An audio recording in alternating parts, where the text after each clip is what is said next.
드디어 봄꽃들이 만발하고 있습니다. 하나님께서 자연을 화사하게 옷 입히셨습니다. 온 세상을 밝혀주는 꽃이 있고 꽃이 핀다는 것이 얼마나 감사한지 모릅니다. 누구나 꽃을 보면서 아름다움을 느낍니다. 그런데 예수님께서 골고다 언덕 위에 십자가에 못 박히실 때도 꽃이 피었을까요? 이스라엘은 우리나라와 기후가 달라서 어떨지 모르겠습니다. 하지만 십자가는 이 세상에서 그 어떤 꽃보다도 아름답게 핀 꽃이라고 할 수 있습니다. 어려운 세상을 환하게 비추는 꽃이라고 할 수 있습니다. 여러분 십자가를 보면서 무슨 생각을 하십니까? 무엇을 느끼시고 어떤 마음을 가지십니까? 십자가는 아무리 깊은 묵상을 하더라도 부족함이 없습니다. 십자가는 끊임없이 묵상되어야 합니다. 이런 의미에서 이 시간에 십자가의 의미를 되새기는 시간을 갖기를 원합니다. 첫째, 십자가는 낙원으로 가는 열린 문입니다. 사람들이 가장 가고 싶은 곳이 낙원입니다. 영어로 파라다이스라고 합니다. 반면에 사람들이 가장 가고 싶지 않은 곳이 지옥입니다. 지옥은 꺼지지 않는 불이 계속 타오르는 고통의 곳입니다. 문제는 사람들이 낙원으로 가는 길을 제대로 알지 못한다는 것입니다. 십자가는 낙원으로 가는 문입니다. 예수님께서 2000년 전에 십자가에 달리셨습니다. 밤새도록 고문을 받으시고 채찍에 맞으시고 몸은 피투성이가 되었습니다. 예수님은 지치셔서 십자가를 제대로 질 수도 없었습니다. 예수님은 골고다 언덕에서 십자가에 못 박히셨습니다. 벌거벗은 몸으로 머리에는 가시멜관을 쓰시고 양팔과 다리는 못이 박혀서 움직일 수가 없었습니다. 팔을 벌린 상태이기 때문에 숨조차 제대로 크게 쉬지 못했습니다. 작은 움직임도 곧바로 통증으로 이어졌습니다. 십자가에 못 박히신 예수님은 한순간 한순간이 고통의 연속이었습니다. 십자가는 그처럼 무서운 사형틀이었습니다. 죽어도 순식간에 죽으면 고통이 덜할 텐데 십자가는 느낄 수 있는 고통을 가장 오랜 시간 동안 느끼면서 서서히 죽어가는 사형틀이었습니다. 이런 예수님의 좌우에는 함께 십자가에 못 박힌 자들이 있었습니다. 그들도 극한의 고통을 느끼고 있었습니다. 사람이 극한의 고통을 느낄 때 악이 받칩니다. 그래서 어떤 사람은 욕을 하기도 하고 어떤 사람은 발악을 하기도 하고 어떤 사람은 까무라치기도 합니다. 그 행악자 중 한 사람이 예수님을 비방했습니다. 내가 그리스도가 아니냐? 너와 우리를 구원하라. 십자가 주변은 대체로 이런 분위기였습니다. 예수님을 조롱하고 비방했습니다. 이 행악자도 그런 분위기에 합류해서 예수님을 조롱하고 비난합니다. 한마디로 예수님을 욕했습니다. 진심으로 한 말이 아니라 비아냥거리면서 당신이 정말 그리스도가 맞느냐는 것입니다. 정말 그리스도라면 이렇게 초라하게 십자가에 못 박힐 리가 없다는 것입니다. 이 강도는 예수님께 명령을 하고 있습니다. 너는 우리를 구원하라. 행악자의 이런 비방은 예수님의 심장에 못을 박는 소리였습니다. 예수님은 사역을 시작하실 때 광야에서도 비슷한 소리를 들었습니다. 그 소리는 마귀의 소리였습니다. 내가 만일 하나님의 아들이여든 이 돌들에게 명하여 떡이 되게 하라. 내가 하나님의 아들인 것을 증명하라는 것입니다. 이것은 믿음의 문제였습니다. 예수님이 하나님의 아들인 것을 증명하라는 것입니다. 한편으로 이 말은 의심을 유발하는 말입니다. 내가 하나님의 아들인 것이 맞느냐는 것입니다. 빨리 아니라고 말하라는 것입니다. 하나님의 아들이 맞다면 증명해 보이라는 것입니다. 십자가에 달린 행악자의 말도 이런 마귀의 말과 같습니다. 예수님께서 그리스도인 것을 부인하라는 것입니다. 예수님께서 그리스도라는 것을 의심하게 하는 말입니다. 사실 이 말은 예수님을 가장 가슴 아프게 하고 괴롭히는 말이었습니다. 예수님은 하나님 아버지로부터 보낸받은 독생자이시고 사람들로 하여금 그것을 믿게 하시기 위해서 이 땅에 오셨습니다. 그런데 죽어가는 그 순간에도 사람들은 예수님을 의심했습니다. 예수님이 하나님의 아들이신 것과 그리스도이심을 믿지 않았습니다. 이런 상황에서 예수님은 자신이 그리스도가 맞다는 것을 증명해 보이고 싶은 유혹을 느꼈을 것입니다. 십자가에서 내려오셔서 로마 병사들을 제압하시고 예수님께서 가지신 권능과 힘을 보이시면 됩니다. 하지만 그것은 사람들이 원하는 방식입니다. 예수님께서 그리스도이신 것은 하나님의 방식으로 증명해야 합니다. 하나님의 방식은 십자가를 지는 것입니다. 십자가로 온전히 지는 것이 그리스도로서의 사명이었습니다. 그때 맞은편에 있는 강도가 그 사람을 꾸짖습니다. 40절에 보시면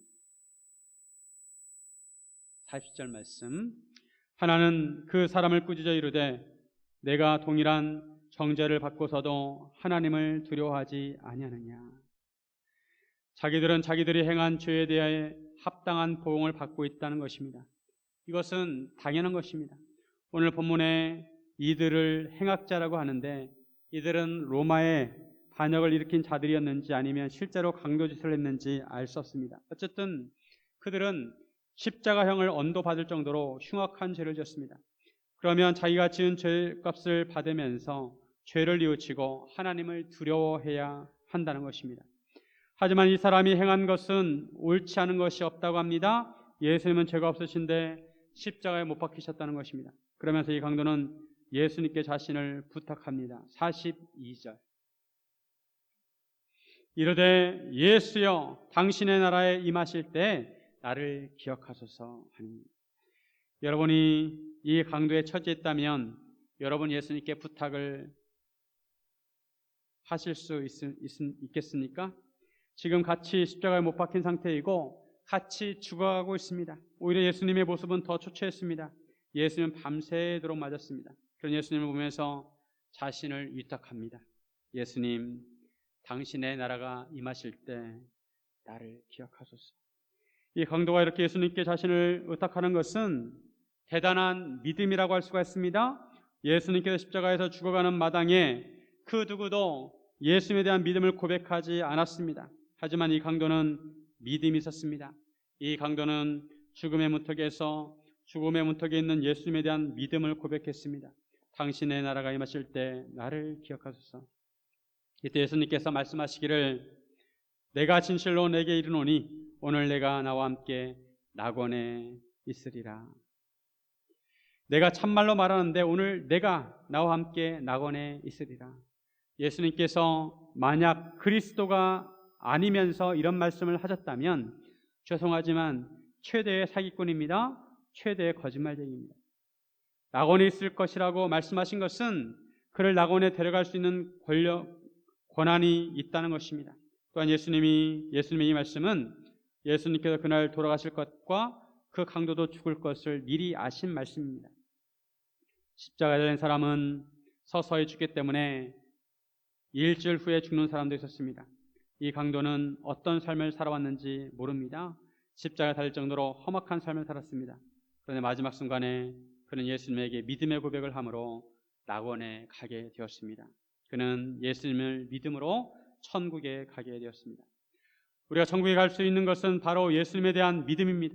예수님을 믿으면 천국에 갈 수 있습니다. 예수님의 십자가는 천국에 들어가는 관문입니다. 낙원에 들어가는 관문입니다. 죽기 직전에 진실된 믿음을 고백하더라도 천국에 가고 영생을 얻을 수가 있습니다. 여러분 이것을 믿으십니까? 저는 병상에서 생명을 얼마 남겨두지 않은 분들에게 복음을 제시한 적이 많이 있었습니다. 감사하게도 대부분 복음을 제시하였을 때 예수님을 믿겠다고 고백을 했습니다. 어떤 분은 평시에는 혼수 상태로 계셨다가 제가 방문했을 때 잠깐 정신이 드셔서 복음을 들으시고 다시 혼수 상태에 빠지신 분도 계십니다. 저는 그분들이 진심으로 예수님에 대한 믿음을 고백했다면 그분이 천국에 간 것을 믿습니다. 왜냐하면 오늘 본문에 예수님께서 분명히 강도에게 낙원에 있으리라고 하셨기 때문입니다. 강도는 비록 고통스러웠지만 오늘 내가 나와 함께 낙원에 있으리라는 말씀이 가장 큰 위로가 되었을 것입니다. 낙원은 어떤 곳일까요? 천국은 어떤 곳일까요? 낙원은 믿는 사람의 영혼이 가는 것입니다. 몸은 예수님께서 재림하실 때 부활을 기다려야 합니다. 예수님께서 재림하실 때 천국이 완성이 됩니다. 천국에는 사망도 없고 고통도 없고 애통도 없습니다. 이 세상에서는 아름다운 풍경만 봐도 천국 같다고 합니다. 그런데 실제로 천국은 그런 아름다운 풍경은 기본입니다. 천국에는 죄와 악이 없습니다. 정의와 공의와 사랑이 강물처럼 흐르고 생명수가 흐릅니다. 천국은 이 세상에서 경험할 수 없는 거룩한 곳입니다. 천국은 우리 상상 이상일 것입니다. 이런 천국을 꿈꿀 수 있는 것은 바로 예수님의 십자가 때문입니다. 예수님의 십자가 때문에 바로 죽기 직전에 믿음을 고백해도 낙원에 이를 수 있습니다. 그렇다고 나는 죽기 바로 직전에 예수를 믿고 그 전까지는 내 맘대로 살 거야 라고 하면 안 됩니다. 우리는 언제 죽을지 아무도 모릅니다. 기회가 있을 때 예수님을 믿으시기 바랍니다. 일찍 예수를 믿으면 그만큼 더 의미 있는 삶을 살 수가 있습니다. 요즘 산책을 하다 보면 사람들이 사진을 찍는 모습을 가끔 볼 수가 있습니다. 예쁘게 핀 꽃들이 너무 예뻐서 잠시 걸을 멈추고 휴대폰을 꺼내서 사진을 찍습니다. 나중에 그 사진을 보면서 그때 그 장면을 기억할 것입니다. 인류 역사에 있어서 가장 의미 있는 사진은 단연 예수님의 십자가의 사진일 것입니다. 낙원에 간 강도는 그 사진을 보면서 가슴을 쓸어내리지 않았을까요? 예수님의 십자가는 낙원으로 가는 관문입니다.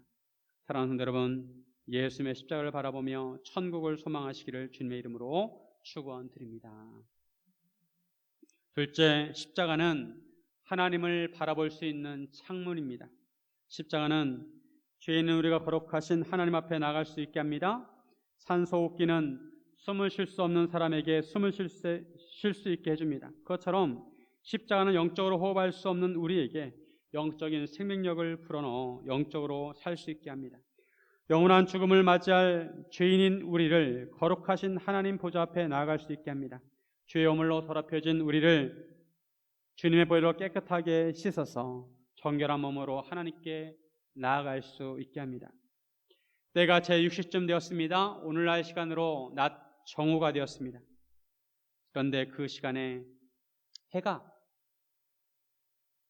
빛을 잃었습니다. 밝게 빛나는 햇볕이 사라졌습니다. 온 땅에 어둠이 임했습니다. 제9시, 즉 오후 3시까지 3시간 동안 지속이 되었습니다. 참 기이한 현상이 일어났습니다. 가끔 일식처럼 해가 가려져서 어두워질 때가 있습니다. 하지만 그때는 보름이어서 그런 현상이 일어날 수 없었습니다. 하나님께서 그렇게 하신 것입니다. 온 땅에 어둠이 임했다는 것은 하나님의 심판이 임했다는 것입니다. 하나님께서 천지를 창조하실 때 첫째 날에 빛이 있으라 하셔서 빛과 어둠을 나누셨습니다. 그전에는 땅이 혼돈하고 공허하고 흑암이 깊음 위에 있었습니다.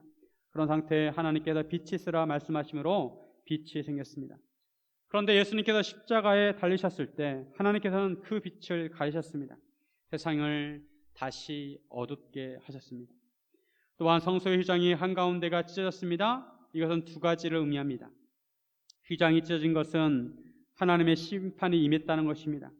구약에서 율법을 주시고 성전을 주셨는데 하나님의 백성이라고 하는 이스라엘 백성들은 하나님의 율법을 제대로 지키지 못했습니다. 이에 대한 심판으로 휘장이 찢어졌다는 것입니다. 그리고 또 한 가지는 하나님과 인간의 벽을 허무셨다는 것입니다. 휘장은 하나님의 영역과 인간의 영역을 나눕니다. 성소와 지성소가 휘장으로 나눠졌습니다. 하나님의 언약궤가 있는 지성소에는 사람들이 들어갈 수가 없습니다. 오직 대제사장만이 1년에 한 번 들어갔습니다. 예수님께서 십자가에 달리심으로 하나님의 영역과 인간의 영역을 나누었던 휘장이 찢어졌습니다. 예수님께서 십자가로 하나님과 인간의 담을 허무신 것입니다. 그전에는 인간이 함부로 하나님 앞에 나아갈 수가 없었습니다. 그러다가는 죽임을 당했습니다. 그런데 이제 예수님의 십자가의 보혈로 인간의 죄가 깨끗하게 씻어지게 되었습니다. 구약에서는 동물의 피로 제사를 드림으로 죄를 용서받았습니다. 그런데 동물의 피는 한시적이었습니다. 그래서 예수님께서는 자신이 화목제물이 되셔서 영단번의 제사를 드리십니다. 영원한 단 한 번의 제사를 드리심으로 죄의 문제를 해결하셨습니다. 예수님께서 인간의 모든 죄를 짊어지시고 십자가에 달려 피를 흘리셨습니다. 우리가 이제 예수님의 십자가를 믿으면 거룩하신 하나님의 보좌 앞에 담대히 나아갈 수 있습니다. 히브리서 4장 16절. 그러므로 우리는 긍휼하심을 받고 때를 따라 돕는 은혜를 얻기 위하여 은혜의 보좌 앞에 담대히 나아갈 것이니라. 십자가는 거룩하신 하나님께 나가는 문입니다. 예수님은 에덴 동산에 있는 아담처럼 우리를 하나님과 하나 되게 하시려 십자가를 지셨습니다. 아담이 에덴 동산에서 있을 때는 하나님과 함께 동산을 거닐었습니다. 그런데 죄를 짓고 나서 에덴 동산에서 쫓겨나게 되었고 하나님께 접근할 수가 없었습니다.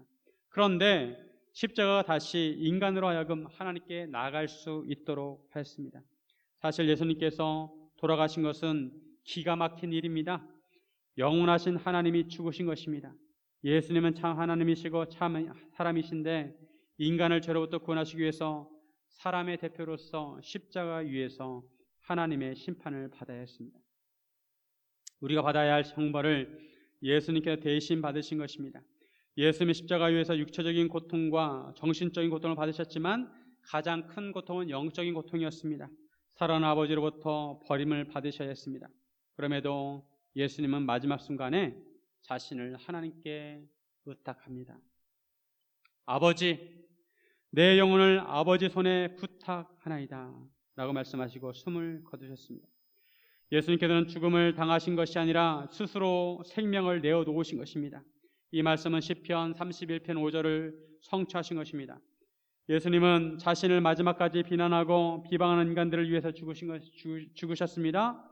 죄가 없으심에도 그들의 모든 죄를 짊어지시고 돌아가셨습니다. 억울하지만 그 모든 것을 품으시고 짊어지시고 죽으셔야 했습니다. 그러기에 십자가는 사랑이고 희생입니다. 이러한 예수님의 모든 말씀과 움직임과 행동과 삶은 우리들로 하여금 살아계신 하나님을 바라보게 하는 것입니다. 십자가를 통해 거룩하시고 찬란한 하나님의 영광을 보여주셨습니다. 지금 우리는 하나님이 보이지 않습니다. 예수님도 보이지 않습니다. 다만 십자가는 볼 수 있습니다. 이 십자가를 가만히 바라보면 거룩하신 하나님의 사랑도 보이고 예수님의 구원의 은혜도 보입니다. 십자가는 거룩하신 하나님을 바라보는 창문입니다. 이 모든 과정을 가까이에서 지켜본 백부장은 예수님께서 돌아가셨을 때 하나님께 영광을 돌렸습니다. 이 사람은 정령 의인이었도다. 백부장은 왜 이런 고백을 하였을까요? 백부장은 예수님께서 심판을 받는 모든 과정을 가까운 거리에서 지켜보았습니다. 신문을 받으시고 채찍에 맞으시고 조롱을 받으시는 예수님의 얼굴 표정과 몸 동작 하나하나 다 지켜보았습니다. 그리고 백부장은 병사들과 함께 예수님의 십자가에 못 박았습니다. 십자가 위에서 예수님께 돌아가시는 장면과 그때 온 세상이 어둠에 쌓이는 것도 보았습니다. 다른 복음서에 보면 지진이 일어나고 무덤에 있던 자들이 일어나 돌아다니기도 했다고 합니다. 백부장은 이 모든 것을 종합해 볼 때 예수님이 죄가 없으신 의인이라는 것을 알았습니다. 보통 사람들은 극한의 상황에서 밑바닥이 다 드러납니다. 이제 죽을 거니까 다른 사람 눈치 볼 것도 없잖아요. 그런데 예수님은 한결같이 극한 상황에서도 악한 모습을 보이지 않으셨습니다. 그런 예수님의 모습과 주변에 일어나는 모든 현상으로 볼 때 예수님은 의인이셨고 하나님의 아들이셨습니다. 이것이 백부장의 고백이었습니다. 예수님은 희생당한 어린 양이었습니다. 십자가 주변에서 그 모든 것을 구경하던 무리들도 결국 예수님께서 죽으신 것을 보고 다 자기 가슴을 치며 돌아갔습니다. 이 무리 중에는 예수님의 십자가에 못 박으라고 외쳤던 사람도 있었습니다. 그런데 이 모든 과정을 지켜보고 예수님을 가리켜 저주하던 그 손으로 자신의 가슴을 쳤습니다. 우리도 때로 가슴을 칠 때가 있습니다. 언제 가슴을 칩니까? 부당하고 억울한 일을 당했을 때 가슴을 칩니다. 기가 막힌 일을 당했을 때 가슴을 칩니다. 예수님은 아무 죄가 없으신데 왜 예수님이 죽으셔야 했는가? 예수님은 그 누구보다도 선하시고 거룩하시고 따뜻하시고 의로우신데 어찌된 일인지 십자가에 달려 돌아가셨습니다. 눈앞에 벌어진 일이 기가 막혔습니다. 무엇보다 하나님이신 예수님이 돌아가신 것이 기가 막힌 일입니다. 예수님도 이 모든 것을 아셨습니다. 예수님은 아무 죄도 짓지 않으셨습니다. 그럼에도 자신이 십자가를 지고 죽으셔야 함을 다 아셨습니다. 인간을 구원하시기 위해서 오직 그 길밖에 없었기 때문입니다. 모든 인간은 죄인이기에 그 누구도 구원자가 될 수가 없습니다. 구원자는 죄가 없어야 합니다. 그래서 참 하나님이신 예수님께서 인간이 되신 것입니다. 우리를 저로부터 구원하시고 하나님의 보좌 앞으로 초대하시기 위해서 십자가를 지신 것입니다. 십자가는 하나님께 나갈 수 있는 관문인 동시에 거룩하신 하나님을 볼 수 있는 창문입니다. 창문은 실내에서 외부를 볼 수 있게 합니다. 아름다운 풍경을 볼 수도 있고 바람을 막아주기도 합니다. 창문을 통해 들어오는 햇살은 어두운 실내를 밝혀주고 따뜻한 온기도 느끼게 합니다. 우리는 아직 죄악으로 어두운 세상 속에 있을지라도 십자가의 창문을 통해 하나님의 거룩하심과 사랑이 우리에게 들어오는 것입니다. 예수님은 십자가에서 자기 영혼을 하나님께 의탁하면서 우리가 죽음의 순간에 어떻게 해야 할지를 알려주셨습니다. 우리도 죽음의 순간에는 온몸에 힘이 빠질 것이고 십자가에 못 박힌 것처럼 움직이지 못할 것이고 통증을 느낄지도 모릅니다. 하지만 그 순간에 우리는 예수님께서 아버지께 영혼을 부탁하신 것처럼 우리도 우리 영혼을 하나님 아버지께 의탁해야 합니다. 이처럼 우리 영혼을 하나님께 의탁할 수 있는 것은 바로 십자가를 통해 거룩하신 하나님을 볼 수 있기 때문입니다. 우리가 하나님을 볼 수 있다는 것은 얼마나 감사한 일인지 모릅니다. 사랑하는 성도 여러분, 십자가를 통해 거룩하신 하나님을 바라보시기를 주님의 이름으로 축원드립니다. 셋째로 십자가는 하나님 나라의 초석입니다. 십자가가 없었다면 어땠을까요? 누구나 하나님 나라를 소망하지만 만약 십자가가 없었다면 하나님의 나라를 꿈꿀 수 없었을 것입니다. 십자가는 하나님 나라를 꿈꿀 수 있게 합니다. 십자가는 한편으로 기다림입니다. 기다린다는 것은 소망이 있다는 것입니다. 십자가는 하나님 나라에 대한 소망을 갖게 하고 하나님의 나라를 기다리게 합니다. 예수님께서 돌아가셨을 때 아리마대에 사는 요셉이라는 사람은 빌라도에게 가서 예수님의 십체를 달라고 했습니다. 왜냐하면 그날은 준비일이었고 그 다음 날은 안식일이었기 때문입니다.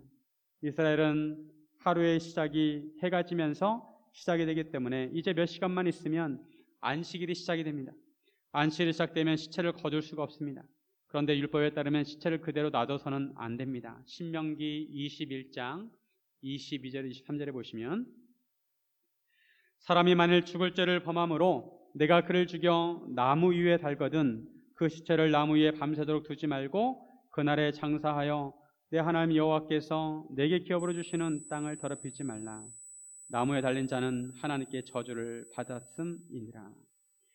만약 아리마대 요셉이 예수님의 시체를 장사하지 않았다면 로마 병사들은 예수님의 시체를 방치하였고 하였을 것이고 나중에 공동묘지에 두었을 것입니다. 아리마대 요셉은 빌라도를 찾아갔습니다. 예수님의 장례를 치르기 위해서는 빌라도의 허락을 받아야 했습니다.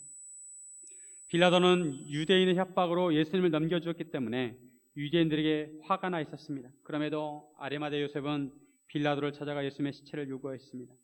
아리마대 요셉은 어떤 사람이었을까요? 그는 산헤드린 공회의 의원이었습니다. 산헤드린 공회는 우리나라 국회처럼 대제사장을 포함해서 71명으로 구성이 되어 있었습니다. 요셉은 그 중에 하나였습니다. 아리마대 요셉은 그만큼 지도층이었고 선하고 의로운 사람이었습니다. 산헤드린 공회에서 예수님을 죽이기로 결정했을 때 그는 찬성하지 않았습니다. 그는 은밀하게 예수님을 추종하는 사람이었고 하나님의 나라를 기다리는 사람이었습니다. 그런 그가 이처럼 유대인들의 비난을 받고 십자가에 달리신 예수님의 장례를 치른 것은 상당히 위험이 따른 행동이었습니다. 유대인들은 도끼를 품고 있었습니다. 그들과 결이 다르게 행동한다는 것은 그들의 중심으로부터 멀어지는 것이고 그들의 눈밖에 나는 것입니다. 아리마대 요셉이 예수님의 장례를 치르고 나서 그는 불이익을 당했을 것입니다. 산헤드린 공회원의 자격을 박탈당하고 따돌림을 당했을 것입니다. 그럼에도 그는 가장 귀한 섬김을 했습니다. 가장 자연스러운 모습은 예수님과 함께 다니던 제자들이 예수님의 장례를 치르는 것입니다. 그런데 제자들의 모습은 보이지 않았습니다. 그들은 다 뿔뿔이 흩어졌습니다. 하지만 아무도 예수님의 장례를 치를 수 없는 상황에서 아리마대 요셉이 용기를 내었던 것입니다. 예수님은 이 땅에 섬기러 오셨습니다. 참 인간으로 오셨기에 적어도 2번의 섬김을 받으셔야 했습니다. 예수님께서 아기로 태어나실 때와 돌아가실 때입니다. 예수님은 마리아를 통해서 태어나셨고 마리아의 섬김을 받으셨습니다. 그리고 돌아가실 때는 아리마대 요셉의 섬김을 받으셨습니다. 이 2번이 예수님을 전적으로 섬길 수 있는 기회였습니다. 다른 때는 예수님을 섬기고 싶어도 예수님은 특별히 도움을 필요로 하지 않으십니다. 어떻게 보면 아리마대 요셉은 예수님께서 가장 도움이 필요하실 때 나서서 예수님을 섬겼습니다. 아리마대 요셉은 니고데모와 함께 예수님의 장례를 치렀습니다. 예수님의 시체를 십자가에서 내려 세마포로 싸고 아직 사람을 장사한 일이 없는 바위에 판 무덤에 넣어두었습니다. 그 무덤은 아리마대 요셉의 소유였습니다. 아리마대 요셉은 예수님의 확실한 죽음의 증인이 되었습니다. 예수님의 죽음이 확실해야 부활도 확실한 것이 되는 것입니다. 아리마대 요셉은 평소에 예수님에 대한 믿음을 가지고 예수님을 통해 하나님 나라가 이루어질 것을 기다렸습니다. 그래서 예수님께서 십자가에서 돌아가신 모습을 보고 그는 절망했을지 모릅니다. 패배감과 절망감을 느꼈을 것입니다. 자기가 사내된 공의에서 예수님을 지킬 수 없었던 무력감을 느꼈을 것입니다. 아리마대 요셉도 다른 무리들처럼 자기 가슴을 쳤을 것입니다. 하지만 그럼에도 아리마대 요셉은 예수님의 마지막을 섬겼습니다. 그 섬김은 예수님에 대한 마지막 섬김이라고 생각했을 것입니다. 하지만 그 섬김은 예수님의 부활을 위한 준비 작업이었습니다. 아리마대 요셉이 하나님의 나라를 기다린 것처럼 하나님의 나라가 세워지는 과정이었습니다. 예수님께서 하나님의 나라의 초석을 놓으실 수 있도록 섬긴 것입니다. 그 순간에 그는 깨닫지 못했지만 예수님께서 부활하시고 나서 아리마대 요셉은 감격하였을 것입니다. 영광스럽게 부활하신 예수님을 조금이라도 섬길 수 있었던 것에 감사하였을 것입니다. 예수님을 장사 지냄으로 조금이나마 자신의 진실한 믿음이 드러나게 되었습니다. 한편 갈릴리에서 예수님과 함께 온 여자들이 예수님의 무덤과 예수님의 시체를 어떻게 두었는지 보았습니다. 이 여자들은 아리마대 요셉과 니고데모가 예수님의 시신을 처리하는 모습을 다 지켜보았고 무덤에 어떻게 누이는지 보았습니다. 이 여자들은 예수님을 향한 믿음과 애틋한 사랑의 모습을 보인 것입니다.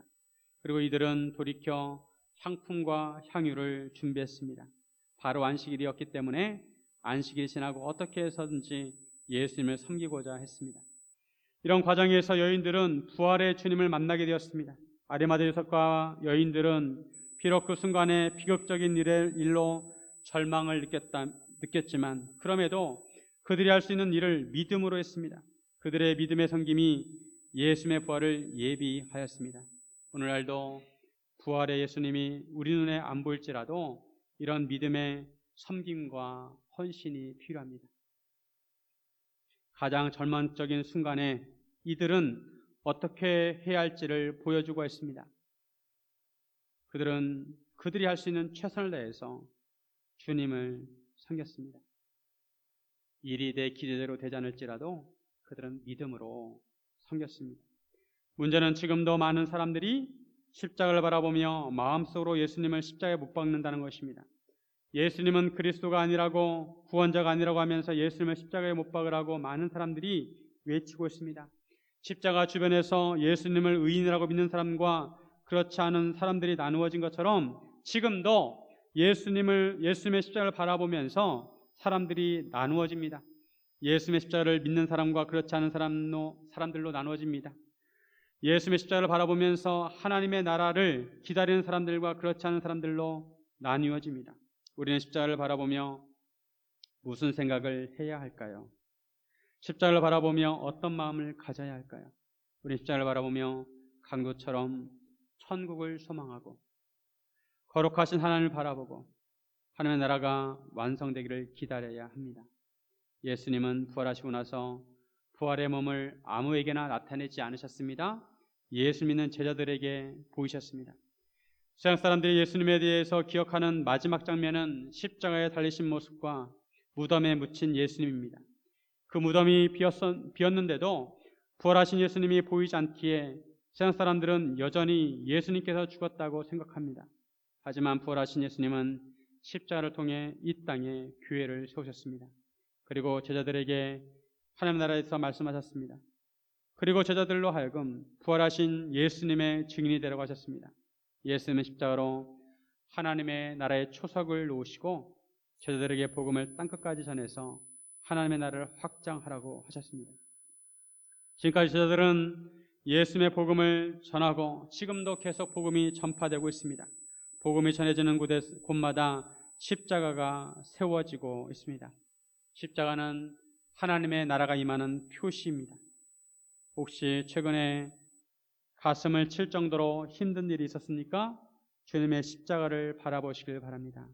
십자가는 하나님의 지혜이고 능력입니다. 혹시 좌절감과 무력감과 실망감을 느끼고 있습니까? 주님의 십자가를 바라보시기를 바랍니다. 예수님의 십자가를 지고 승리하셨습니다. 우리에게 기쁨을 주시기 위해서 십자가를 지셨습니다. 우리를 승리케 하시기 위해서 십자가를 지셨습니다. 하나님의 나라를 세우시기 위해서 십자가를 지셨습니다. 사랑하는 여러분, 십자가를 바라보며 천국을 소망하고 하나님을 바라보시기를 주님의 이름으로 축원드립니다.